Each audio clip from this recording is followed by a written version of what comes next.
There's something else that the church has borrowed and has claimed ownership of, and I'd like to address it if I may. There are some who see a gathering of people like us in a place like this, and they say that we're just being religious. This is just church. You guys are just worshiping at the church of whoever, right? The church of Sam Harris, Richard Dawkins. You're worshiping at the church of whoever the keynote is. Right? You enjoy music communally. You get together to hear messages, and you are just acting religious. You've just substituted one religion for another, and I want to address that. The idea that coming together as human beings to enjoy time, to celebrate, to support, to challenge, to connect, to relate, the idea that that belongs to the church is absolutely ludicrous. We as human beings have behaved this way well before the construct of the church. This is not a religious behavior, it is a human behavior.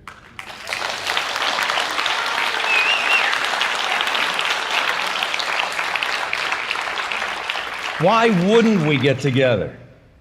Why wouldn't we want to hang out? Why wouldn't we want to spend time? Why wouldn't we want to handshake and hug and laugh and cry and do all the things that people do? And why are we surrendering ground to a church that says that they own the things that human beings do naturally and did well before the invention of the church? This is who we are. This is what we do. We are humanity. We are human beings. And I think it's time for us to stop apologizing. And you can call it whatever you want. You can call it assembly. You can call it a convention. You can call it a tour stop. You can call it a party, whatever. Now, there may be some people who are more effective or better or happier doing it by themselves. But I'm convinced that on the big stage, in the big picture, we're better together. We one person throwing a pebble against the castle wall, or we could be an army of hundreds and thousands, united together against these damaging ideas that are out there, that are infecting our society, our history books, our government, our children's minds. We're better together. And honestly, our lives are better when we interact and connect together. The church doesn't get to borrow the idea of community and say it owns it. It actually has to answer for the fact that it's claiming ownership of something that we do anyway. And the truth is, folks, I spend a lot of my time in a studio with a single microphone. You know, and a few times a year I have the honor to be able to come out and actually have conversations and connect and hug and laugh. And I'll be riding this wave for a month. Man, I'll be riding this wave all the way back to town and then some.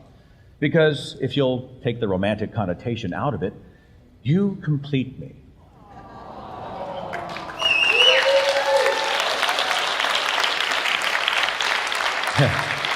And my life is better with you in it. And I'm honored that you've taken me and the show and the work that any of these activists and speakers have done into your own lives.